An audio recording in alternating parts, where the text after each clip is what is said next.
Left or right? Right.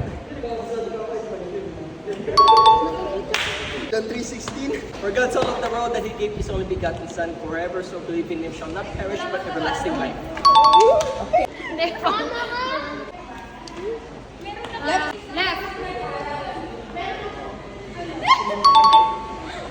Proverbs 3:5 and 6. Trust in the Lord with all your heart and lean not on your own understanding. In all your ways acknowledge Him and He will path your direction. Wow! Kinakabahan ako, guys.